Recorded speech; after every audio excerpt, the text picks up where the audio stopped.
Welcome back to the morning show here on Arise News. Our next guest is the Publicity Secretary of Pan-Yoruba Social Cultural Group, Afenifere. Here to discuss national issues is Yinka Odumakin. Welcome to the morning show. Morning, nice to be here. Yinka, good to see you. Morning, Now, sir. my first question. Yes, You were at a point spokesperson to President Muhammadu Buhari, sure, and then later you left. sure. Now you are spokesperson for Afenifere, the Yoruba Social Political Group. Yeah. Now, I assume that President Buhari is somebody you know very well. He's been president since 2015.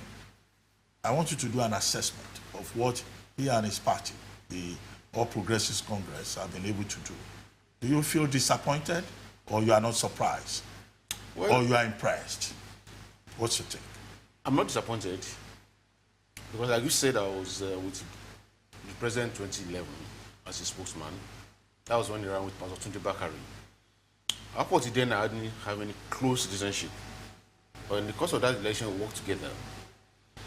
Well, I saw a man who was passionate about Nigeria, but I saw a gap. And I'll tell you, we were together for about 6 months altogether. We live in the same house. A very nice man to me. In fact, we ate on the same table throughout the 6 months. But the challenge I had was that, we were preparing for your presidential elections to govern the country like Nigeria. And there was not one day we sat down and said, okay, what do you want to do in education? How do you want to run health? There was no discussion throughout about that. It was all about holding courts.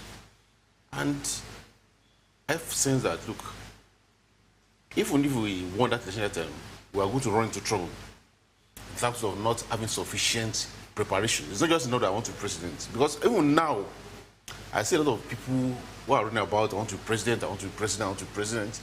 But quite a lot of them, you cannot even tell you that this is what I want to do, this is how to solve the problems. There's no engagement, there's no conversation around the issues of Nigeria. So that was a major problem for me. And when I look at the past 3 years, and see the way we have run the affairs of 200 million people, definitely there's some problem somewhere in terms of the facts that I do not think there is sufficient preparation for office, and I don't think there is a kind of the sufficient capacity to engage the issues of Nigeria. And that's why it's like we're kind of on autopilot as a country. And then you see a kind of, at times, these days, we talked about 3 different officials of the government. It's as if you're talking to 3 governments. There's no sustained, no coordinated approach to governance. And I don't think there's much of that coordination still going on in terms of policy issues, the trust of governance. Everybody just doing his own thing. What are the specific problems that you see? And what are the things you think could have been done differently in 3 years? 3 years gone, we have just 6 months or so. Yeah, it's over for this government. I remember that in 2015, when this government came into power, there's this man who's a very good authority on Nigeria, Max Seoling. He was writing in the youth. Max Seoling. Oh, Max? Yes. Seoling, yes. He was writing in the New York Times. He reviewed that elections, the outcome, and then he was reviewing the president. And he said that, and made a statement. He said Nigeria at this stage needs a reconstructive surgeon, not a bulldozer. Unfortunately, in the last 3.5 years, we have done so much of bulldozing rather than reconstructive surgery. And that bulldozing instead of reconstructive surgery has led to so much division in the country. I was reading this morning and I was almost weeping. When the police paraded the gentleman who was supposed to have given them information that led to the raid on Chief Yinka Clark's house 2 days ago, when he was saying that he saw a taxi driver who said he saw a healers coming from his house and said it's Nigerian people that live in that area, so they was carrying arms. That tells you the level of how divided we are today, where we stereotype ourselves because we have not done much in terms of bringing the country together. Today, the country is fast disappearing. We see the killings by herdsmen. Up to 2 days ago, the president was just talking about the fact that the media is giving a wrong narrative about the what they call farmers herdsmen clashes. There's a clash when two people of equal strength are fighting. But in the case where a group is terrorizing, killing people all over the place, and we are still talking about clashes at this stage, instead of thinking that there's a terror implemented by a group, that's today. And because without security of a nation, we can't address many of the other issues, right? So that we have not done in the last 3 years. The way, the ubiquitousness of Mietiala, for instance, in our national affairs, that today they tell you that we are going to remove the Senate president. I mean, a Mietiala tells General Gawad something is wrong with Z. That is not acceptable. Well, Afenifere has a formula Yes. for resolving all of this. Yes. And I can identify that formula as restructuring. Sure. Now, but there have been many interpretations of restructuring. You were at the last national political conference. Yeah. Now, what exactly is the Afenifere agenda with regard to restructuring? Restructuring is basically, Father, let's go back to federalism. This country once had a robust federal system. Where do you think we went wrong? Where we went wrong was when the military took over and they promulgated that decree as one of 1966, which kind of derailed federalism in Nigeria and went into a unitary system. You see, in the days of... Well, supporters of arguing Ronsi keep insisting that, you know, that particular decree has been misinterpreted. Just to throw that in. Clearly, it sounded the death knell of federalism in the country. Before them, when we had federalism, you can see what all we achieved in the West, the model of our law. Even in the North, you know, the North was doing 675,000 metric tons of granules every year. When we had a productive economy. Today, I doubt how much has been done. We had a situation I don't know who remember that the UCH in Ibadan, the royal Saudi royal family was come to use UCH in Ibadan for medical treatment. Today, from Mr. President, every now and then, you know where it goes to assess medical health. So clearly, the whole argument is about the father. Let's disperse powers. Let's go back to what worked for us in the past. Let's get the right structure for this country. Currently, what we do in Nigeria is that we're looking for, because I follow the arguments between the vice president and former president Atiku in terms of the question of the restructuring, where the vice president is saying that, oh, no, we don't need geographical restructuring for fiscal federalism. And I said, look, it reminds me of what happened in America in 1992. There was a man who was vice president of America to George Bush. To Bush, yes. It was called Danquil. He went to the school in New Jersey and to observe a spelling bee competition. And the 12-year-old girl was asked to spell potato. And the girl spelled it correctly. But the vice president of America said, no, you are wrong. There's an E after it. And became a big issues. Then they asked this young girl, 12-year-old girl, what's your impression about your encounter with the vice president of America? And the girl said, future American vice presidents should study hard. Because when I look at the whole arguments the vice president has put up, I'm sorry to say, with deepest respect, we can see quite a lot of high-quality ignorance about the subject. Well, specifically, the vice president of Shiba, yes, he was saying, look, restructuring is not about geographical restructuring. It's about infrastructure, it's about good governance. Are you saying those two issues are not important? Restructuring is economic, is geographical, is everything. How can you say that there's no geography in structuring? We are doing a wrong thing now. For instance, in Abuja today, we have a federal minister of agriculture that's gulping billions upon billions of billions annually. Why do you need a federal minister of agriculture in a country like this with different geographical templates? Agriculture in Bayelsa is not agriculture in Sokoto State. I remember the former Lagos State Governor, Bola Ahmed Tinubu, sometimes in the days of President Obasanjo, he said that they went to Abuja and they were called to a meeting by the Federal Minister of Agriculture and said that they have bought tractors for all the states.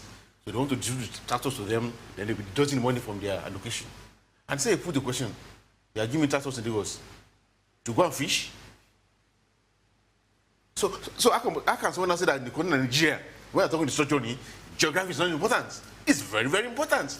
So restructuring is a wide gamut, a whole lot of issues. So for not to say that it's only fiscal federalism, for goodness sake, the argument of the vice president is like somebody saying that all I need is software. I don't need hardware. Get all the software in this world, more than 6 jobs.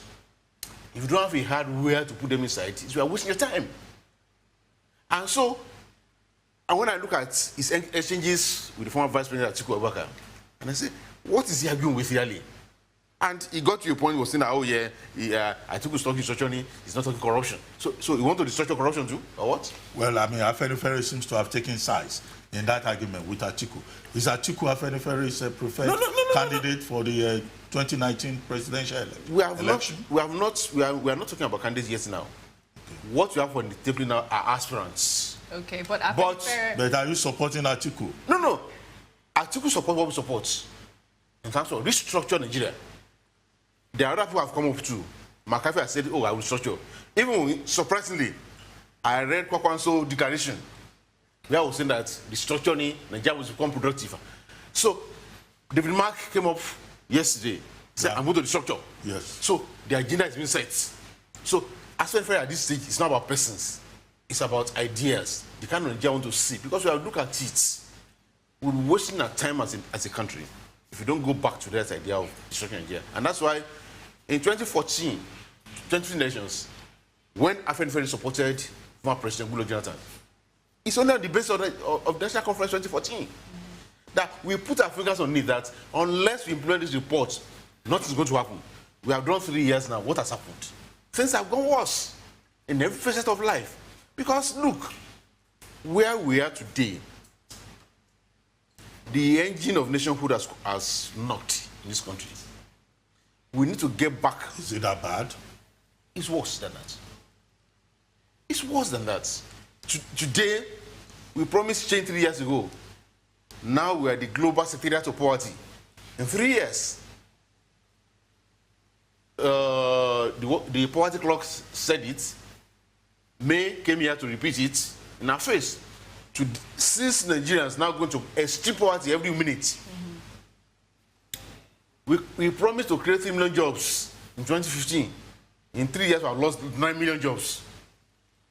And we're still change. So clearly, we said it then that except we restructure this country, look, what are we doing today? All the fighting, all the killings, everything going on now is over $8 trillion economy. If you restructure Nigeria, if you remove those 68 items in the exclusive list, Nigeria has the capacity, if every session is going to be more productive, to have a $50 trillion economy annually. We are considering oil and gas. By 2020, our oil is going to peak. We are doing nothing about it now. So there is the benefit of restructuring is very clear, but it's only mischievous people who have said, oh, no, they want to break the country. Break what? The country is breaking down now. We are saying, let's fix it, let's put it back. Now, and as to the question of restructuring, have sold 200 million to 200 million Nigerians. That's the APC argument after they won elections. They put in their manifesto in 2015, we are going to restructure Nigeria. It's after they won the elections. They now say, oh, if I want to talk to 200 million Nigerians, we have 200 million definitions. They set up the Afenifere committee. So what definition did that committee get? If not to us. Only now for the vice president now to say, oh, it's not necessary, it's not this, it's not that, and you only want fiscal federalism. I went and I doubt whether the vice president has even read the report of this 2014 conference, because all he's talking about that, oh, they said they should create 18 states. Yeah, I was going to talk about that report. You were part of that conference, yes. And that conference made a lot of far-reaching recommendations. Sure. But immediately this government came to power and office, the first thing that we were told is that the president will not even take any look at that report. And what was the APC argument? One, that the persons there were handpicked, and therefore that conference was not representative enough When you heard that, how did you feel as one of the members of that forum? Well, I think it's part of the misinformation that this government is very good at. Because when you look at the way that conference was composed, without the elections, there could have been no better way to have done it. Remember the then president, he doesn't do it himself. He set up the Okunumu Committee. The Okunumu Committee went all over Nigeria. They had sittings all over the country. And when they finished, they come with a modality formula, how to get delegates.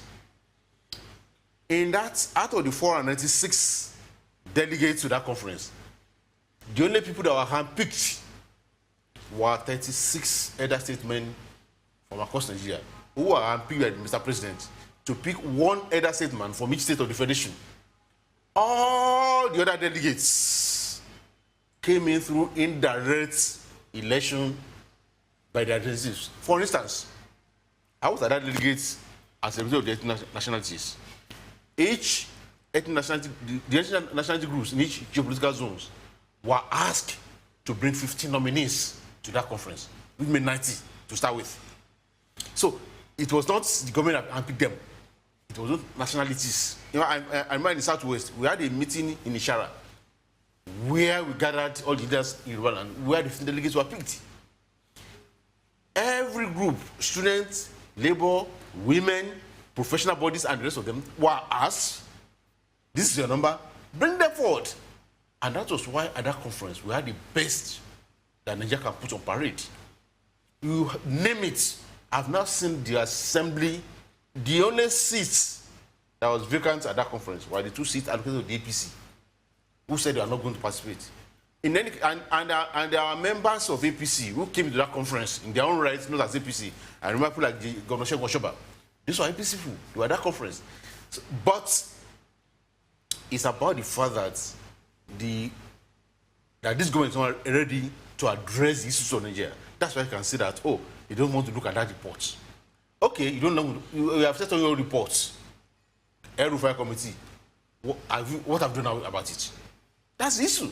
So it's an excuse they are trying to give us. Oh, we were not part of it. Oh, did they? Okay, why set up the right one now? The one that you set up by Afenifere that went around the country.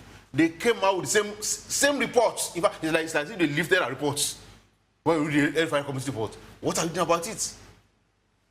Well, if you look at the political field, yes, we have at least now one aspirant on the platform of APC. Yes. The president has taken a form, right? Then in PDP, you have 14. Yes. Then you have a team of young people, about 70 of them, who all want to be president of Nigeria. You know, if you were to prepare a short list, who and who will you say we should be looking at? Your own assessment, not Afenifere. Well, my personal statements, I think that it's good that we are having the multitude that we're having now, at least to show that there's so much interest in terms of the governance and leadership in our country. For me, really, if I want to, at this stage now, I don't want to go to persons. But why not? The persons are already out there. We have a list. Yes. List. But first of all, let me give the description of the person I think we should be hiring to govern us next. I do not believe that at this stage we need an old man. Yes, and Afenifere says that Nigeria needs a young president. Yes, we need a young president. You know, we've had a lot of politicians come on this show, and they've implied that these young aspirants don't stand a chance. What is your take on that? No. When we say young, yes, not necessarily toddlers. In any case, in fact, because I read somebody yesterday, someone was saying that it was talking about the situation of something happened, and they say, oh, not too young to run mad, not too young to run crazy. I mean, this nation, between 1999 and now, this country has not been lacking the young people. There are people who came to office as governors in their 30s. The youngest governor in Nigeria today is Governor Kogi State. And we have seen the scorecard. So it's, for me, it's not necessarily about... What's the scorecard? Well, the jury is out there. How? Define it. For me, it has not been a good representation of what young people can offer, right? But for me, when I see we don't need an army to sell. We need a very agile person. We don't need a president that will have to convince us that walking half a kilometer is what it needs to say I'm fit. In fact, fitness should not even be part of the question. You should be talking about the fitness of your ideas, your vision, your articulation, how to address the issues of governance in Nigeria. So I believe that we don't need, we need somebody that's a contemporary person. We need somebody whose vision is right.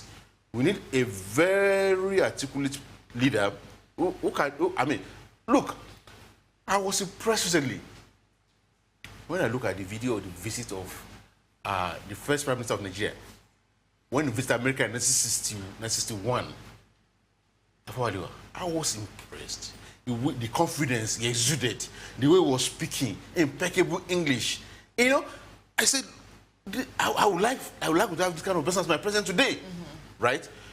We also, but more importantly, we need in 2019 a president who should understand the need to bring Nigerians together, to lower tension in the land, to stop the killings going on, and to make Nigeria productive once again. And Nigeria cannot be productive if you don't remove those 68 items on the school list that says everything belongs to the federal government. So, by and large, from the multitude that have come out, I can see 1, 2, 3, 4. Name them.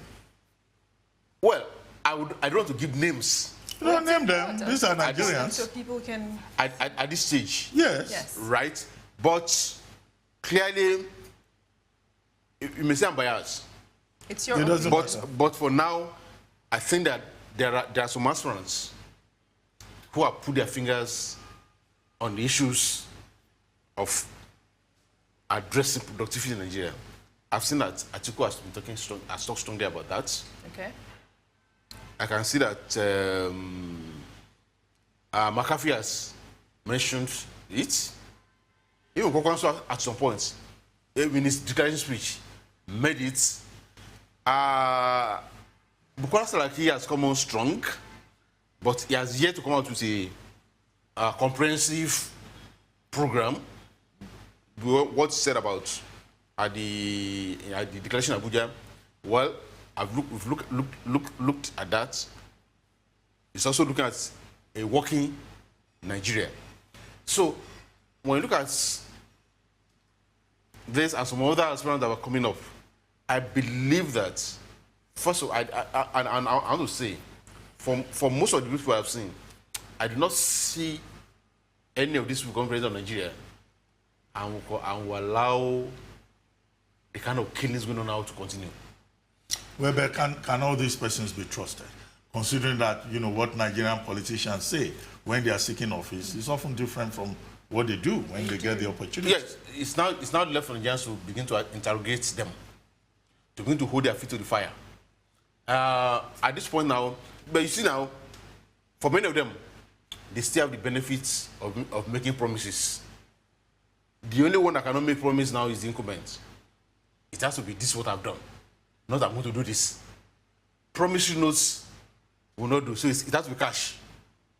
But for those who are not yet there, they still have the luxury of being able to make promises. But now people are now wiser to begin now to pin them to specifics. It cannot be vague. And we hope that this time around there will be pressure debates. And in any case, if what they call the Conference of United Political Parties, if that comes through, and we're able to have two strong candidates for the APC and the opposition, and then of course there will be small ones, then it will be easier to manage. But let's not make any mistake.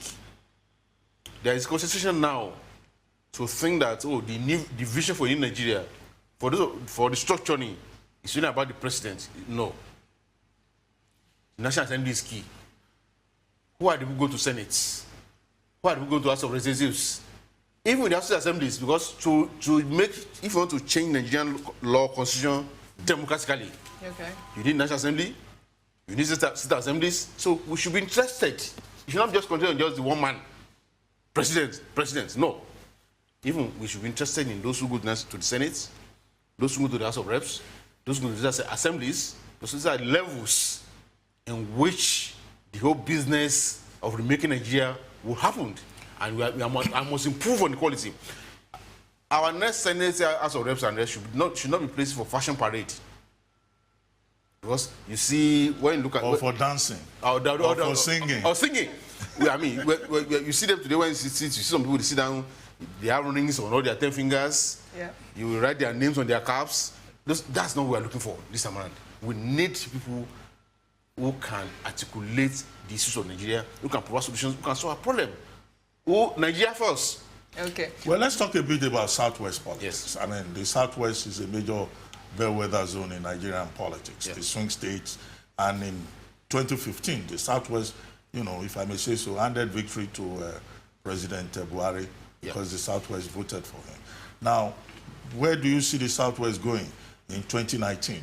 And how much influence does Afenifere have? Or is it that, you know, in 2019 you have one man, you know, who seems to be the one in charge of Southwest politics, dictating the direction of the Southwest? It has never happened in the Southwest. That what? That you have a head of cattle, that one herdsman is directing with just one staff. It's not a character. In fact, at the peak of our law,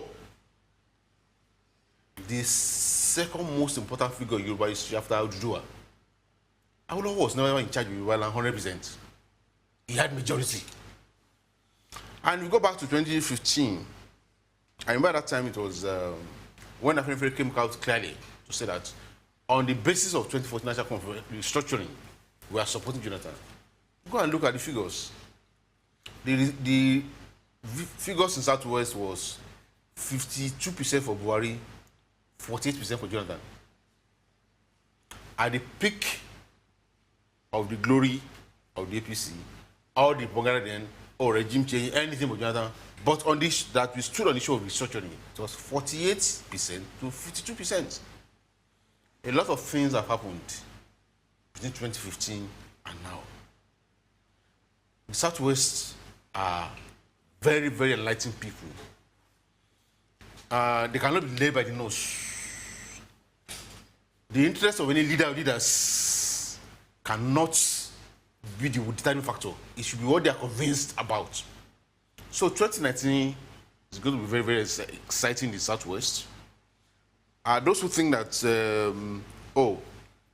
they can just take their people for any time, any day, they'll be shocked at the level of their awareness.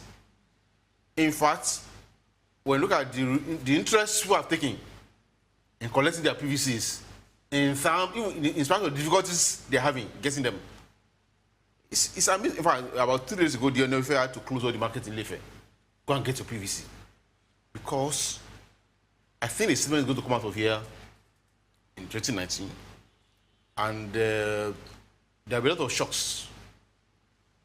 Because our country is fast disappearing.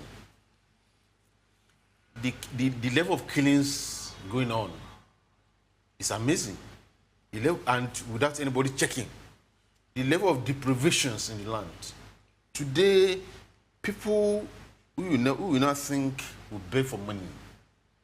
Some years back, they are begging for money. Nigeria is becoming an island. There's island you do now that's profitable. People are going through hardship, extreme hardship. Look at the rate of suicide. People get to Tomiland Beach Park, they can't jump into the river, into the ocean. We never had this kind of situation. So clearly, there's a lot of information about what's going on. Go around, listen to radio to get the mood of Southwest now. When they open phone lines, people are calling in, they're expressing their minds, and these are going to take us to the elections. So for anybody to think that it's money that they are going to use, they better think of it has to have programs about vision, about moving the country from where it is now to where it should be. As Afenifere taking a position on the Buhari government, And if so, what is that position? Oh, our position very clear. That if the government continues on the present track in terms of not checking the killings by herdsmen, in fact, actually coming out to defend them. The Minister of Defense at one time was saying that the herdsmen are killing because cattle routes have been blocked. IG had come, in fact, he came out openly that those who are killing, when Binuka said those who are killing, I didn't know Nigerians.